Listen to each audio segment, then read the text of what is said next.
तुम्हारे देखने में ही तुम पाओगे मन गिरने लगा, तुम पर उसकी पकड़ जाने लगी। तुम पे पकड़ छूट जाए, तुम थोड़े शिथिल हो जाओ मन के पास से, तुम थोड़े बाहर सरकने लगो। न तो ध्यान से घटती है बात, न भजन से घटती है, समझ से। इसलिए समस्त धर्मों का सार है जागरूकता। प्रश्नकर्ता पूछता है एकाग्रता नहीं बनती, एकाग्रता की खोज ही गलत है, जागरूकता खोजो। एकाग्रता की खोज तो फिर मन के ही सिक्कों में फंसे। ये मन ही है जो कहता है एकाग्र बनो, ये तुम्हें असंभव चीजें करने को देता है, फिर वो नहीं होती तो तुम हारे थके परेशान हो जाते हो। एकाग्रता की कोई जरूरत ही नहीं है। थोड़ा जीवन की गणित की व्यवस्था के सूत्र समझने चाहिए। पहला सूत्र, जब भी मन नहीं होता तब तुम एकाग्र होते हो। कभी अपने काम में पूरे संलग्न, चाहे बुहारी लगा रहे हो घर में, लेकिन पूरे संलग्न, अचानक तुम पाते हो मन नहीं है। संगीत सुनते संलग्न, मन नहीं है। चित्र बनाते, किसी भी घड़ी जब तुम पाते हो कि मन नहीं है, तुम ही हो, तो एकाग्रता अपने आप घटती है। एकाग्रता घटाई नहीं जा सकती। एकाग्रता मन की तन्मयता का परिणाम है। जब मन डूबा होता है तब तुम एकाग्र होते हो, जब मन उभर आता है तब तुम अनेकाग्र हो जाते हो। मन तुम्हें अनेक में बांट देता है, खंड खंड कर देता है। अब तुम चेष्टा कर रहे हो एकाग्र होने की। एकाग्र होने की चेष्टा और झंझट लाएगी, क्योंकि करोगे किससे चेष्टा तुम एकाग्र होने की? मन से ही करोगे। सब चेष्टा मात्र मन से होती। अब तुम एक ऐसे काम में लगे हो जैसे कोई आदमी अपने जूते के बंद खींच खींच के खुद को उठाने की कोशिश करे। खुद को कैसे उठाओगे? जूते के बंद खींच के थोड़े बहुत उछल कूद लो, फिर बार बार जमीन पर पड़ जाओगे। ये असंभव चेष्टा है। मन कभी एकाग्र नहीं होता। जब एकाग्रता होती तो मन नहीं होता। तो तुम मन के द्वारा एकाग्र होने की चेष्टा ही छोड़ो। तुम तो छोटे छोटे कामों में रस लो। रस का परिणाम है एकाग्रता। बुहारी लगाओ तो ऐसे लगाओ जैसे भगवान के मंदिर में लगा रहे हो, चाहे घर तुम्हारा ही हो, है तो भगवान का ही मंदिर। भोजन करो तो ऐसे ही करो जैसे भगवान को ही भोग लगा रहे हो। भोजन तो तुम ही कर रहे हो, लेकिन अंततः तो भगवान को ही लग रहा भोज। वही तो तुम्हारे भीतर आके भूख बना, उसी ने तो तुम्हारी भूख जगाई। वही तो तुम्हारे भीतर भूखा है, उसके लिए ही तो तुम भोजन दे रहे हो। रस जगाओ, एकाग्रता की बात मत उठाओ। रस का सहज परिणाम एकाग्रता है। जो करते हो उसे रसपूर्ण ढंग से करो, उसमें डुबकी लो। छोटे और बड़े काम नहीं है दुनिया में। जिस काम में तुम डुबकी ले लो वही बड़ा हो जाता है। बुहारी लगाने में डूब जाओ, वही बड़ा हो जाता है। कबीर कहते हैं, खाऊं पीऊं सो सेवा, उठूं बैठूं सो परिक्रमा। मेरा उठना ही बैठना उस परमात्मा की परिक्रमा है, और जो मैं खाता पीता हूं यही उसकी सेवा है। रस, मेरे देखे अधिक लोगों के जीवन का कष्ट यही है कि वो जीवन में कहीं भी रस नहीं ले रहे हैं। जो भी कर रहे हैं बेमन से कर रहे हैं। कर रहे हैं क्योंकि करना है, खींच रहे हैं। जैसे बैलगाड़ी में जुते बैल, ऐसा जीवन को खींच रहे हैं, नाचते हुए, उमंग से भरे हुए नहीं। अगर तुम कोई ऐसे काम में लगे हो जिसमें तुम रस ले ही नहीं सकते तो बदलो वो काम। कोई काम जीवन से ज्यादा मूल्यवान नहीं। अक्सर ऐसा हुआ है, हो रहा है कि लोग ऐसे काम में उलझे हैं जो उनमें रस नहीं जगाता। किसी को कवि होना था, वो जूते बेच रहा है, बाटा की दुकान पर बैठा है, और जिसको बाटा की दुकान पर बैठ रहा था वो कविता कर रहा है। तो उसकी कविता में जूते की पालस की गंध आती, आएगी ही। लोग वहां हैं जहां उन्हें नहीं होना था, और ये विकृति के कारण है, क्योंकि तुमने कभी अपने सहज भाव को तो खोजा नहीं। किसी के पिता ने कहा कि दुकान करो, इसमें ज्यादा लाभ है। किसी के पिता ने कहा डॉक्टर बन जाओ। किसी की मां को ख्याल था बेटा इंजीनियर बने। परिवार को धुन थी कि बेटा नेता बने। तो सब धक्का दे रहे हैं एक दूसरे को कि ये बन जाओ, वो बन जाओ। कोई ये नहीं पूछता कि ये बेटा क्या बनने को पैदा हुआ है। इससे भी तो पूछो, थोड़े इसके हृदय को भी तो टटोलो। तो फिर लोग गलत जगहों पर पहुंच जाते। एक बहुत बड़ा सर्जन जिसकी सारे जगत में ख्याति थी, जब 60 वर्ष का हुआ और उसकी 60वीं वर्षगांठ मनाई गई, तो सारे दुनिया से उसके मित्र इकट्ठे हुए, उसके मरीज इकट्ठे हुए, और उन्होंने उसका बड़ा स्वागत किया। लेकिन वो बड़ा उदास था। उसके स्वागत में एक नृत्य का आयोजन किया गया था। तो जब लोग नृत्य करने लगे और वो सर्जन देखता रहा, तो उसकी आंख से आंसू टपकने लगे। तो उसके पास बैठे उसके मित्र ने पूछा, क्या मामला है? हम सब तुम्हारी वर्षगांठ पे इकट्ठे हुए प्रसन्नता से। ये नृत्य तुम्हारे स्वागत में होता, तुम रोते क्यों हो? तुम्हारी आंख में आंसू क्यों है? तुम किस पीड़ा से भीग गए हो? उसने आंसू पोंछ लिए। उसने कहा कि नहीं, वो कोई बात नहीं। पर मित्र ने जिद की, कहा कि क्या तुम्हें कोई जीवन में विफलता मिली? तुम जैसा सफल आदमी नहीं। तुमने जो ऑपरेशन किया सफल हुआ। तुम्हारे जैसा कुशल सर्जन दुनिया में नहीं, फिर क्या? लेकिन उसने कहा, मैं कभी सर्जन होना ही नहीं चाहता था। मेरा दिल तो एक नर्तक होने का था। आज नाच को देख के मैं रो उठा। मैं छोटा मोटा नर्तक होता, कोई मुझे ना जानता, तो भी मेरी तृप्ति होती। आज मैं दुनिया का सबसे बड़ा सर्जन, लेकिन मेरी कोई तृप्ति नहीं। मेरी नियत ही मुझे न मिली। तो आज भी जब मैं किसी को नाचते देखता हूं, तो बस मुझे याद हो आती। तुम अपनी जिंदगी को गौर से देखो। पहली तो बात, जो कर रहे हो उसमें रस लेने की कोशिश करो। हो सकता है तुमने रस का अभ्यास नहीं किया। तुम्हें किसी ने सिखाया ही नहीं कि रस का अभ्यास कैसे करना। रस के अभ्यास का पहला सिद्धांत है कि जो भी कर रहे हो, इसका परिणाम मूल्यवान नहीं है। तुम्हें यही सिखाया गया कि परिणाम मूल्यवान है। तुम करते हो, इससे 10 रुपए मिलेंगे कि 1000 रुपए कि लाख रुपए मिलेंगे। लाख रुपए में मूल्य है, परिणाम में मूल्य है। रस का सिद्धांत है, जो तुम कर रहे हो वो अपने आप में मूल्य है, अंतर्निहित है मूल्य। 1000 मिलेंगे 10,000 मिलेंगे, वो बात गौण है। करने में जो डुबकी लगेगी वही बात महत्वपूर्ण है। अगर डूब गए तो मिल गए करोड़ों, अगर न डूबे और करोड़ों भी मिले तो कुछ भी न मिला। वो समय व्यर्थ गया जो बिना डूबे गया।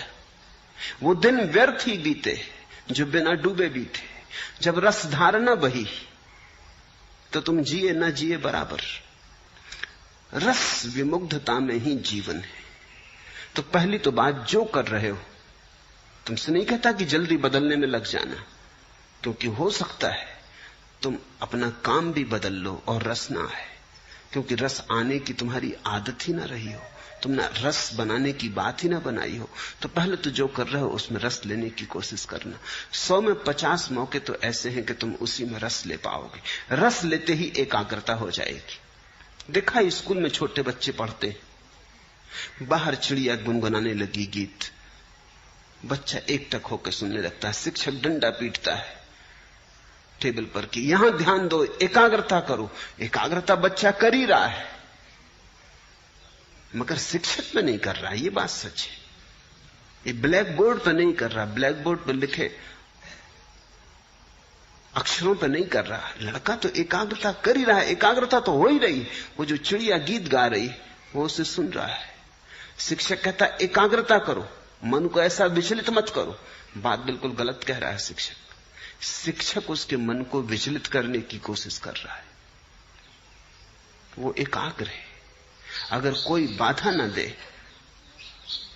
तो ये सारा संसार थोड़ी देर के लिए मिट जाएगा। वो चिड़िया की गुनगुनाहट होगी, उसका गीत होगा, इस बच्चे की भावदशा होगी।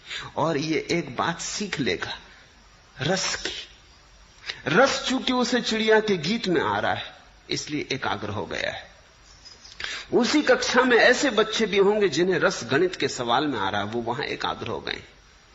हमें लोगों को एकाग्रता नहीं सिखानी चाहिए, उनका रस देखकर उन्हें दिशा देनी चाहिए। जो बच्चा गणित को सुन के एकाग्र हो गया, बाहर भौंकते कुत्ते, लड़ती बिल्लियां, गीत गाती चिड़ियां, रास्ते पे बैठे मदारी की बीन कुछ नहीं सुनाई पड़ती, ये बच्चा आइंस्टीन होने को पैदा हुआ है। इसकी एकाग्रता ही खबर देती है। अब इस बच्चे से तुम कहो कि चिड़ियां गीत गा रही, उन पे एकाग्रता करो, ये ना कर पाएगा, ये संभव नहीं होगा। हमें देखना चाहिए कि कहां हमारी एकाग्रता है, वहीं हमारा जीवन है। मगर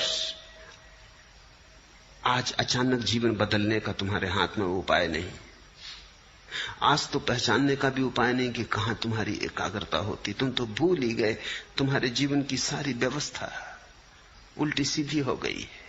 दूसरों ने तुम्हें चला दिया, दूसरों ने तुम्हें मार्ग दे दिया, दूसरों ने तुम्हें दिशा और आदर्श दे दिए, तुम्हें पूरी तरह भरमा दिया है।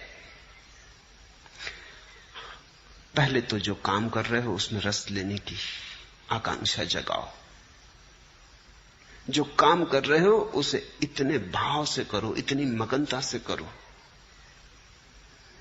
कि उससे अतिरिक्त ऊर्जा बचे ही नहीं विघ्न बाधा डालने को। एकाग्रता का और क्या अर्थ होता है? एकाग्रता कोई जबरदस्ती थोड़ी, एकाग्रता बड़ी स्वाभाविक घटना है। अब तुम यहां मुझे सुन रहे हो,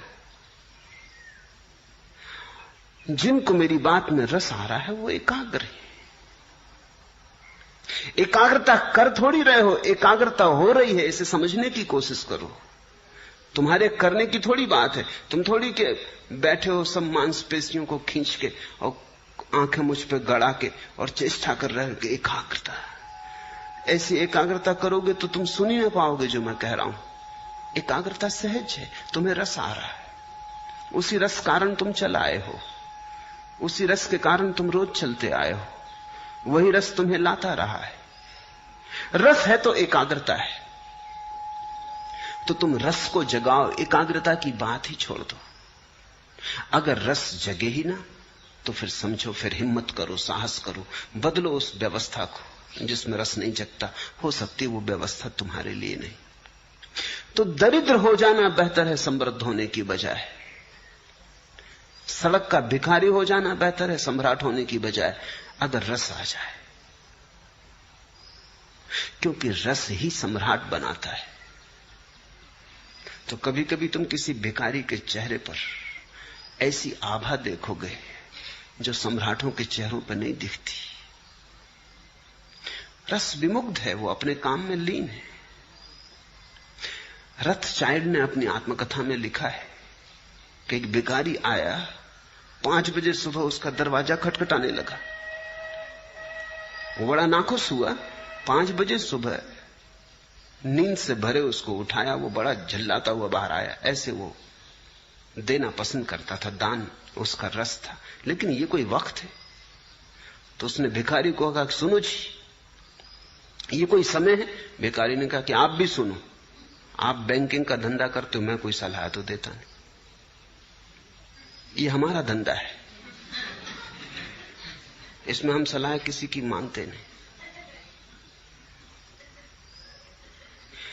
रथचाइल्ड ने प्रकाश जलाया कि इस आदमी को देखना चाहिए जो दुनिया के बड़े से बड़े करोड़पति को कह सकता है कि सुनो, तुम बैंकिंग का धंधा करते हो, हम तुम्हें कभी सलाह देते नहीं, हमारी सलाह का कोई मतलब भी नहीं, क्योंकि हमें कोई अनुभव भी नहीं, तुम हमें सलाह मत दो, हम जन्मजात भिखारी। उस आदमी के चेहरे को देखा, वो बड़ा प्रसन्न आदमी था। रथचाइल्ड ने लिखा, मैं मंत्र मुक्त हो गया। ये हिम्मत भिखारी की नहीं, सम्राट की होती। रथचाइल्ड को ऐसा कहना जिसके पास भीख मांगने आए कि चुप, सलाह मत देना, मेरे धंधे को मैं भली भांति जानता हूं। रथचाइल्ड ने उसे खूब दिया और कहा, मैं खुश हुआ इस बात से कि कोई आदमी अपने भिखमंगेपन की भी इतनी प्रतिष्ठा रखता है। कभी तुम्हें राह का भिखारी भी प्रसन्न मिल सकता है। प्रसन्नता का कोई संबंध इससे नहीं कि तुम्हारे पास क्या है। जो भी तुम्हारे पास है उसमें अगर रस है तो प्रसन्नता है। तुम अगर हाथ के भिक्षा पात्र को भी गीत गुनगुनाते हुए ढो रहे हो तो आनंद है, और तुम्हारे पीछे स्वर्ण रथ चल रहे हैं और तुम मुर्दा बुझे तो कुछ अर्थ नहीं है। एकाग्रता मत पूछो। यद्यपि तुम्हें यही सिखाया गया है स्कूल से लेकर विश्वविद्यालय तक, और तुम्हारे तथाकथित धर्म गुरु भी तुम्हें यही सिखाते हैं कि एकाग्रता। मैं तुमसे कहता हूं रसमग्नता, वो शब्द हटा दो, क्योंकि वो शब्द सीधा काम का ही नहीं है। एकाग्रता जरूर आती है मगर परिणाम की तरह आती। एकाग्रता साधन नहीं है। जहां रस लोगे वहीं घट जाती, रस के पीछे बंधी चली आती, रस की छाया है। तो तुम कहीं भी रस लो, अगर मंदिर में रस ना आता हो फिक्र छोड़ो, फिर मंदिर में परमात्मा तुम्हारे लिए नहीं घटेगा। जहां रस ही नहीं है वहां एकाग्रता नहीं होगी, एकाग्रता नहीं होगी परमात्मा कहां होने वाला है। अगर तुम्हें बांसुरी के गीत में रस आता है तो वहीं तुम्हारा परमात्मा तुम्हें मिलेगा। अगर नर्तक की पायलों में तुम्हें रस आता है तो तुम्हारा परमात्मा वहीं नाचेगा। तुम्हारे परमात्मा की खोज तुम्हारे रस से ही तय होगी। रसो वैसा, उस परमात्मा का स्वभाव रस है। किसी शास्त्र ने कहा कि परमात्मा का स्वभाव एकाग्रता है। सच्चिदानंद वो रस की बात है। तुम्हें जहां आ जाए रस, जहां आ जाए आनंद, जहां उमंग उठे, जहां तुम खिल उठो, फिर वो कुछ भी हो, चाहे खेल हो तो प्रार्थना बन गई।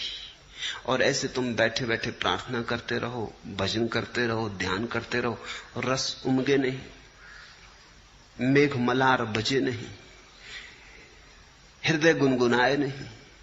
ऐसे तुम करते चले जाओ जबरदस्ती, यंत्रवत। करनी चाहिए कर्तव्य बस। लोग कहते हैं इससे रस मिलेगा इसलिए कर रहे हैं, नहीं। जहां रस मिलता है वहीं परमात्मा आता है।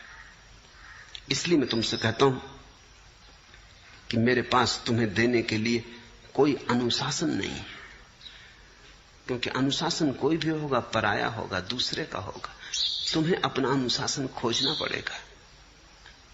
प्रत्येक व्यक्ति को अपना मार्ग खोजना पड़ेगा। मैं इशारे देता हूं, उन इशारों से तुम अपना मार्ग समझने की कोशिश करो। कबीर ज्ञान को भी उपलब्ध हो गए तो भी कपड़ा बुनते रहे, जुलाहापन उन्होंने छोड़ा नहीं। किसी ने पूछा कि अब तो आप बंद करें, कभी सुना नहीं कि कोई बुद्ध पुरुष और कपड़े बुनता रहा और जुलाहा बना रहा और बाजार में कपड़े बेचने जाता रहा, आप तो छोड़ो। लेकिन कहते हैं कबीर ने कहा इसी कपड़े के बुनने ने तो मुझे परमात्मा से मिलाया, इसे कैसे छोड़ दूं? ये मेरी प्रार्थना, ये मेरी पूजा, ये मेरी अर्चना। झीनी झीनी बीनेरी चदरिया, वो जुलाहे का गीत है, कोई और दूसरा तो गा भी नहीं सकता। बुद्ध कैसे गाएंगे? बुद्ध ने कभी चदरिया बिनी नहीं, उन्हें कुछ पता भी नहीं। महावीर कैसे गाएंगे? चदरिया थी वो भी छोड़ दी। उनसे तो पूछो कैसी छोड़ी रे चदरिया, तो बता सकते। लेकिन कबीर ने बुन बुन के पाया। वो ताने बाने चादर के बुनते बुनते उनका ध्यान फला, वहीं रस विमुक्त हुए। पर कैसे पाया उन्होंने?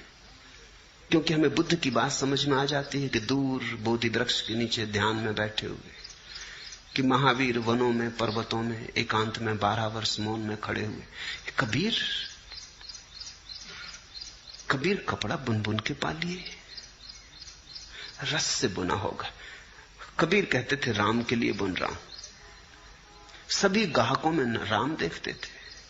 जब अपना कपड़ा बुन के वो काशी के बाजार में बेचने जाते, कोई मिल जाता रास्ते में, कहां जा रहे हो? तो वो कहते राम आए होंगे, उनको जरूरत है, कपड़ा बुन के लाया हूं, बड़ा बढ़िया बुना है, राम को देने जा रहा हूं।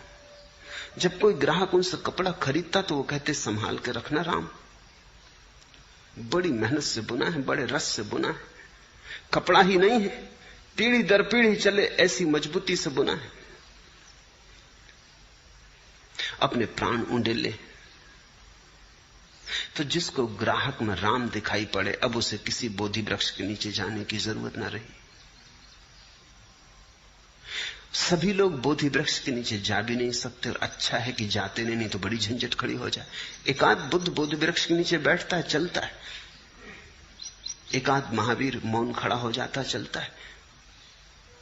लेकिन सभी ऐसे खड़े हो जाएं तो जीवन बड़ा विरस हो जाएगा। अधिक को तो कबीर जैसा होना पड़ेगा, अधिक को तो गोरे जैसा होना पड़ेगा। गोरा कुम्हार बस घड़े बनाता रहा, और घड़े बनाते बनाते खुद को भी बना लिया। और रैदास जूते सीते सीते, जूते बनाते बनाते पहुंच गए। तो तुम जो कर रहे हो उसमें रस डालो, उंडेलो रस। वही तुम्हारा भजन, वही तुम्हारा ध्यान। अगर तुम्हारी सारी चेष्टाएं असफल हो जाएं तो फिर साहस करो, तो फिर तुम गलत जगह हो। तुम कुछ ऐसी जगह बहने की कोशिश कर रहे हो जो चढ़ाव पर है। तो नदी चढ़ाव पे तो नहीं बहती, ढाल पर ही बह सकती है। रसधार भी ढाल पर ही उतर के बह के मिलता है। तो फिर बदलो। इसलिए साहस की जरूरत है। पहले सारी चेष्टा कर लो, और फिर तुम्हें लगे कि नहीं, इस ढंग से मेरे लिए परमात्मा से मिलन नहीं हो सकेगा, तो बदलो। उस बदलाहट को मैं सन्यास कहता हूं। बदलने की हिम्मत रखो। एक आदमी 40 साल तक लंदन के बाजार में दलाल का काम करता रहा। बड़ा सफल आदमी था, खूब कमाई थी, सब तरह का सुख था। किसी ने कभी सोचा भी न था एक रात वो घर से नदारद हो गए।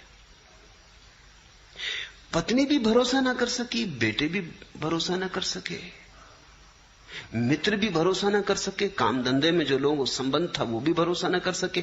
क्योंकि न तो वो आदमी कभी किसी और स्त्री के संग में देखा गया था कि पत्नी सोच भी सके कि वो किसी स्त्री के साथ भाग गया, न उसके कोई धार्मिक रुझान थे कि वो कोई किसी जाके आश्रम में सन्यासी हो गया होगा, न कोई दुख था कि आत्महत्या कर ली होगी। सब भांति सुखी संपन्न आदमी था, जिसको हम सुखी संपन्न कहते, वैसा आदमी था। सब ठीक ठाक था।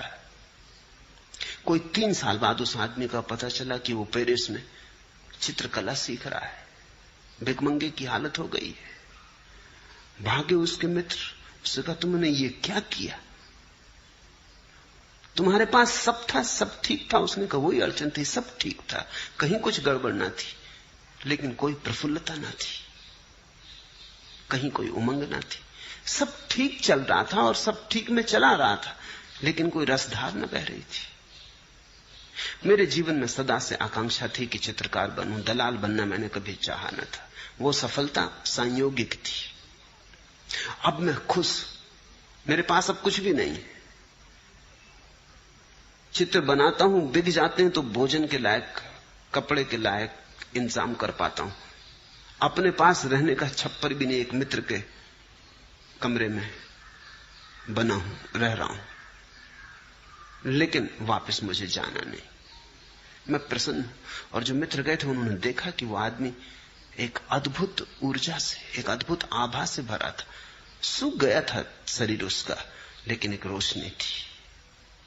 उसने कहा मैं किसी से नाराज नहीं हूं। मेरी पत्नी को कहना मैं किसी से नाराज नहीं, सब ठीक था। मैं बिल्कुल जैसा जिसको हम सुखी संपन्न कहते हैं वैसा आदमी था। मेरे बच्चे ठीक हैं, मेरे बेटे ठीक हैं, मेरी पत्नी ठीक है, सब ठीक था। लेकिन सब ठीक से कहीं कुछ होता, ठीक से कुछ ज्यादा चाहिए। ठीक से क्या होगा? ऐसे तो ठीक ठीक ठीक और मर जाएंगे।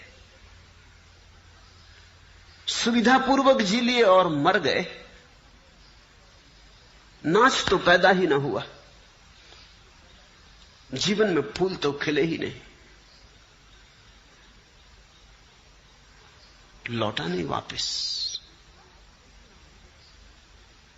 बड़ा चित्रकार बन गया। इसे मैं सन्यास कहता हूं। न उसने गैरिक वस्त्र पहने, न वो किसी आश्रम में गया, लेकिन इसे मैं सन्यास कहता हूं। सन्यास का अर्थ हुआ साहस इस बात का कि अगर दिखाई पड़े कि मेरा जीवन मरुस्थल में खोया जा रहा है तो अपनी राह बदल लेने की, चाहे कोई भी कीमत चुकानी पड़े। आदमी कमजोर है, वो सुविधा से जीता है।